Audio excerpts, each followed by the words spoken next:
नमस्कार, स्वागत है आप सभी का आपके अपने यूट्यूब चैनल एमसा क्लासेस में। साथियों, आज हम सभी अध्ययन करेंगे डीएलएड द्वितीय सेमेस्टर गणित शिक्षक के अंतर्गत अध्याय 3 हमारा है संख्याओं की अवधारणा। बिना देर के हुए शुरू करेंगे और हम पूरी चीज़ों को समझेंगे कि संख्या क्या है, संख्यांक क्या है, संख्या के प्रकार क्या हैं, परिमेय संख्या क्या है, अपरिमेय संख्या क्या है, जुड़ा हुआ अभाज्य क्या है, अभाज्य क्या है।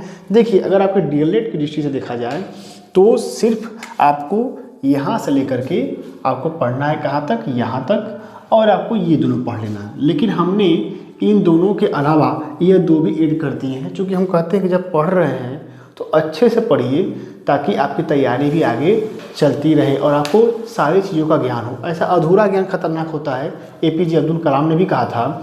तो अधूरा ज्ञान लेके नहीं चलना है। जब हम पढ़ेंगे तो सारी चीज़ों को क्रम वाइज पढ़ते हुए चलेंगे। तो इसी क्रम में आज मैं आप सभी की समझ यहाँ पर उपस्थित हूँ संख्याओं की अवधारणा नामक टॉपिक लेकर के। इसमें हम सभी अध्ययन करेंगे कि संख्या क्या है। सबसे पहले संख्या क्या है। देखिए, संख्या को हम दो तरीके से परिभाषित किए हुए हैं। सबसे पहला यह है कि यह एक प्रकार की गिनती या माप है जो मस्तिष्क में एक विचार के रूप में उपस्थित होती है। यानी कि जब हम कहते हैं कि वहाँ पे 4 आदमी हैं तो हमारे मस्तिष्क में 4 आदमियों का चित्र एक प्रकार से अप्रत्यक्ष रूप से बन जाता है कि वहाँ पे 4 व्यक्ति होंगे। जैसे हम कहते हैं कि वहाँ पे 4 गेंद है तो हमारे दिमाग में एक छवि बन जाती है कि हम वहाँ पे हम जाएंगे तो हमें 4 गेंद इस तरह की मिलेगी। ठीक है, तो वह क्या है जो हम 4 बोल रहे हैं, वह संख्या है। और यह क्या है, यह गिनती है, यह मापने का एक साधन है। इसीलिए हमने दूसरे शब्दों में कहा है कि गिनती हेतु प्रयुक्त साधन ही संख्या है। जो गिनती के लिए हम साधन का यूज करते हैं, किसी चीज़ को गिनना है तो किसका यूज करेंगे, संख्या का ही तो करेंगे। तो गिनती हेतु प्रयुक्त साधन ही संख्या है। यह परिभाषा मैंने स्वयं से बनाई हुई है कि जब हम गिनती के लिए किसी भी साधन का यूज करते हैं तो वह क्या होती है, वह संख्या कहलाती है। तो इस तरह से संख्या की परिभाषा आप आराम से सरल शब्दों में दे सकते हैं। आगे हम बात करेंगे। देखिए, यह कोई ज़रूरी नहीं है कि किताब में जो दे दिया है वही रटा रटा ज्ञान ही हमें लिखना है। आप स्वयं से परिभाषा बना सकते हैं। इस लेवल पे आप आ चुके हैं कि हम सर्वप्रथम आपको यही कहते हैं कि जब आप डीएलएड प्रथम सेमेस्टर में आते हैं या बीएड प्रथम सेमेस्टर में आते हैं तो आपको 25% अध्यापक बनाते हैं, सेकेंड सेमेस्टर में 50, थर्ड सेमेस्टर में 75 और डीएलएड फोर्थ या बीएड फोर्थ सेमेस्टर में आपको 100% अध्यापक पूरा बना देते हैं। तो आपके अंदर अध्यापक का गुण भी परिलक्षित होना चाहिए ताकि ऐसा लगे कि हाँ, आप स्वयं में एक आदर्श शिक्षक के रूप में अपने को ढालना चाहते हैं, आप स्वयं में बदलाव लाना चाहते हैं। इसीलिए आप इन चीज़ों को समझिए और स्वयं से परिभाषा बना सकते हैं। कोई जरूरी नहीं कि रटा रटाया हुआ ही ज्ञान आप लिखेंगे, ऐसा कोई जबरदस्ती नहीं है। आगे चलेंगे। संख्यांक क्या है, ये प्रश्न अक्सर पूछा जाता है जब छात्र डीएलएड के प्रैक्टिकल में जाते हैं, डीएलएड फर्स्ट सेमेस्टर प्रैक्टिकल में जाते हैं तो उससे एग्जामिनर अक्सर यही सवाल पूछते हैं कि सबसे पहले तुम ये बताओ कि संख्या और संख्यांक में क्या अंतर है। तो बच्चे कंफ्यूज जाते हैं कि जो प्रशिक्षार्थी हैं वो कंफ्यूज जाएंगे कि संख्या और संख्यांक में क्या अंतर है। तो दाएं बाएं लगते हैं देखने। देखिए, संख्या क्या है, संख्या गिनती का एक साधन है, गिनने का एक साधन है। संख्यांक संख्या को लिखने के लिए प्रयुक्त क्या है, प्रतीक है, वही है संख्यांक। संख्यांक दो चीजों से बना हुआ है, संख्या प्लस अंक, यानी संख्या को अंक रूप देना ही संख्यांक कहलाता है। तो संख्या को लिखने के लिए प्रयुक्त अंक संख्यांक कहलाते हैं। समझ में आ गया होगा। आगे है, दूसरे शब्दों में संख्या को जिन संकेतों द्वारा हम व्यक्त करते हैं यह संख्यांक कहलाता है। जैसे हमें संख्या 1 को दिखाना है तो इस प्रतीक का यूज करेंगे, लेकिन अगर इसी संख्या 1 को हमें अगर देवनागरी लिपि में दिखाना है तो हम इसका यूज करेंगे।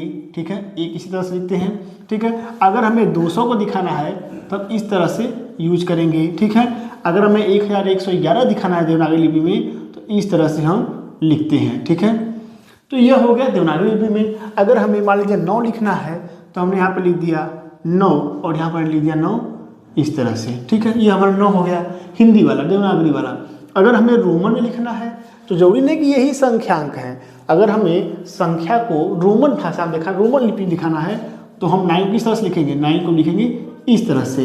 तो संख्या को व्यक्त करने के लिए हम जिन प्रतीकों का उपयोग करते हैं उन्हें संख्यांक कहते हैं।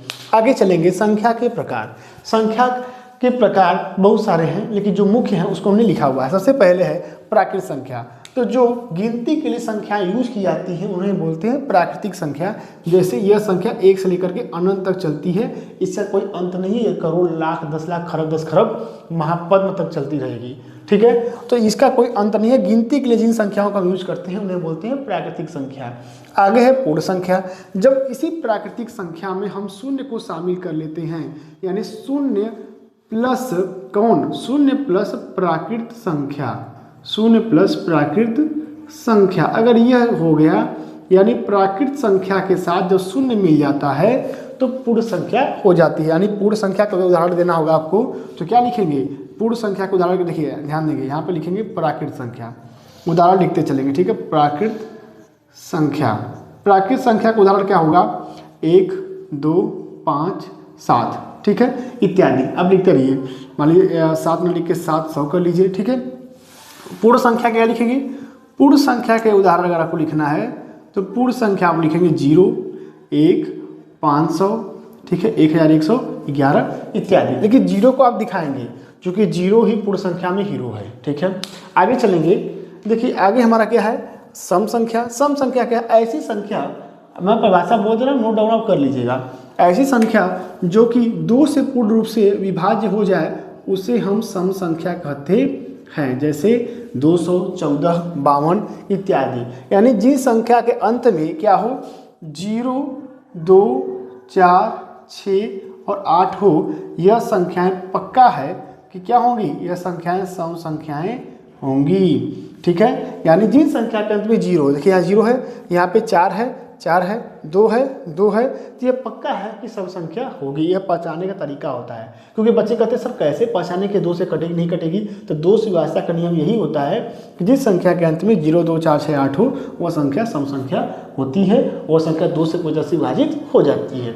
आगे आते हैं विषम संख्या। ऐसी संख्या जो 2 से न कट करके बाकी किसी भी संख्या से कटे विषम संख्या कहलाती हैं। जैसे आपका हो गया कितना, आपका हो गया 55, 55 क्या है, विषम संख्या, क्योंकि यह 2 से नहीं कटेगा। उसके बाद क्या है आपका 33 है, 111 है, यह सब विषम संख्या का उदाहरण है, ये 2 से विभाजित नहीं होते हैं। या दूसरे शब्दों में कहें तो जिन संख्याओं के अंत में ये सारी संख्याएं न हो, यह संख्या होती है कौन, विषम संख्याएं, ठीक। आगे चलेंगे, भाज्य संख्या। ऐसी संख्या जिसका जो हम कहते हैं कि गुणनखंड का जब हम करते हैं तो गुणनखंड करते समय वह संख्या स्वयं और एक के अतिरिक्त अन्य संख्याओं से विभाजित वह हो जाए, वह संख्या कहलाती है भाज्य संख्या। जैसे हम बात करेंगे भाज्य संख्या का उदाहरण देते हैं आपको, भाज्य संख्या।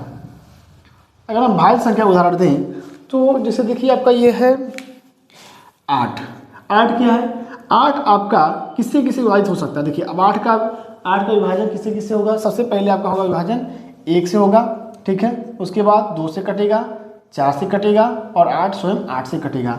तो इसके क्या हुआ, यह अपने और अपना एक को छोड़ करके इसके अन्य भी तो हैं, अन्य भी क्या है, इसके विभाजक तत्व हैं, ठीक है। अन्य भी संख्याओं से विभाजित हो रही है, यानी कि इसका जब गुणनखंड किया जाए तो स्वयं यह संख्या जो है अपने और एक के अतिरिक्त अन्य संख्याओं से विभाजित होनी चाहिए, तो यह संख्या होती है भाज्य संख्या। इसीलिए आप उदाहरण के तौर पे भाज्य संख्या में आप 8 लिख सकते हैं, 33 लिख सकते हैं, उसके बाद आप 800 भी लिख सकते हैं, आप 120 भी लिख सकते हैं, यह सब भाज्य संख्याएं हो गई। अब भाज्य संख्या क्या होती है, अभाज्य संख्या जो है वह ठीक भाज्य संख्या का उल्टा होती है। यानी ऐसी संख्याएं जो सिर्फ और सिर्फ किससे कटे, सिर्फ 1 से कटे और किससे कटे, और स्वयं से कटे। यानी इसका सिर्फ 2 ही क्या हो, बोलिए आगे, इसका सिर्फ 2 क्या हो भाई, बताइए। हाँ ठीक है, यानी सिर्फ 2 संख्याओं से विभाजित होती हो, ठीक है। इसे गुणनखंड कौन मिलेंगे, सिर्फ 2 मिलेंगे, या तो 1 होगा या तो वो स्वयं संख्या होगी। जैसे कि आपका हो गया क्या, आपका मान लीजिए हो गया यहाँ पे 2 क्या है, 2 सिर्फ 1 से कटेगा या तो 2 से कटेगा, ठीक है। 3 भी लिख सकते हैं, 3 भी क्या है, 3 से कटेगा और 3 1 से कटेगा। तो अभाज्य संख्या, अच्छा जो हम गुणनखंड करते हैं यह इन्हीं अभाज्य संख्याओं से ही तो करते हैं। जैसे अगर हमें 50 का गुणनखंड करना है तो हम किससे काटते हैं, हम 2 से काटते हैं, ठीक है। 25 आ गया, फिर किससे काटते हैं, 5 से काटते हैं, ठीक है। फिर किससे काटते हैं, 5 से काटते हैं। तो अभाज्य संख्या का उदाहरण हम लिखेंगे क्या लिखेंगे भैया, 2 लिखेंगे, ठीक है, 5 लिखेंगे, 7 लिखेंगे, 11 लिखेंगे, 13 लिखेंगे। इस तरह से हम लिखते जाएंगे। अब प्रश्न यह उठता है हम डेली में पढ़ा रहे थे, हमने एक छात्र से पूछा कि सबसे छोटी अभाज्य संख्या क्या है बताओ। तो सबसे छोटी अभाज्य संख्या बताओ 1 है कि 2 है। अब बच्चे कंफ्यूज हो गए कि 1 है कि 2 है। तो एक करके कहा सर 1 है, कैसे 1 है, कहा कि सर 1 में क्या होता है कि 1 जो है वो 1 से भी कटेगा और 1 से भी कटेगा, इसके 2 हो गए कि नहीं हो गए। वो 1 तो 1 से कट रहा है, 1 स्वयं से कट रहा है। हमने कहा ना, इसका नियम यह है कि उसके 2 अलग अलग होने चाहिए, उसके जो गुणनखंड हैं वो अलग अलग होने चाहिए, अलग अलग संख्याएं होनी चाहिए जिससे वो विभाजित होता हो। तो 2 मिनिमम हो, लेकिन उसमें 1 शामिल हो और एक वह स्वयं संख्या हो। लेकिन इसका मतलब ये नहीं कि 1 और 1 ही हो जाएगा, ना। तो सबसे छोटी, अगर आपसे पूछा जाए कि सबसे छोटी अभाज्य संख्या क्या है, तो सबसे छोटी अभाज्य संख्या आपका 2 है, ठीक है। आगे चलेंगे जुड़वा अभाज्य संख्या क्या होती है। तो सबसे पहले अगर आपको स्क्रीनशॉट अगर लेना है तो ले लीजिए, अन्यथा हम आगे चलते हैं, ठीक है। चलिए आपको जुड़वा अभाज्य संख्या पढ़ाते हैं। देखिए जुड़वा अभाज्य संख्या क्या होती है, ऐसी अभाज्य संख्याएं जिनके बीच में अंतर 2-2 का हो, जैसे 3, 5, 5, 7, 7, 9, यह संख्याएं जुड़वा अभाज्य संख्या होती हैं। जुड़वा मतलब क्या होता है, एक साथ एक फ्री, ठीक, वही तो है जुड़वा। तो ठीक उसी तरह से यहाँ पे क्या है, 3 के बाद क्या है 4, तो भाई अभाज्य संख्या है ही नहीं, 4 तो भाज्य है, तो 4 के बाद क्या है 5, यानी 2-2 का अंतर जो होता है वह जुड़वा अभाज्य संख्याएं कहलाती हैं। आगे है सहअभाज्य संख्या। अब सहअभाज्य संख्या क्या है, इसको भी आप जान लीजिए। देखिए सहअभाज्य संख्या मतलब क्या है कि जो संख्याएं लगातार आती हैं वह संख्याएं सहअभाज्य संख्याएं होती हैं। जैसे आपका 4 हुआ, ठीक है, उसके बाद क्या हुआ 7 हुआ, ठीक है। 4 और 7 क्या है, 4 और 7 जो आपके हैं यह सहअभाज्य संख्याओं के उदाहरण हैं। उसके बाद अब हमने कहा लगातार आती हैं, तो लगातार का मतलब क्या, 2 और 3 भी हो जाएगा, 3 और क्या होगा 3 और आपका 5 भी हो जाएगा, ठीक है। उसके बाद 3 और आपका 4 भी हो जाएगा। तो यह सब क्या है, यह सहअभाज्य संख्याओं के उदाहरण हैं। तो ध्यान यह देंगे कि यह जो सहअभाज्य है, ठीक है, और जुड़वा अभाज्य है।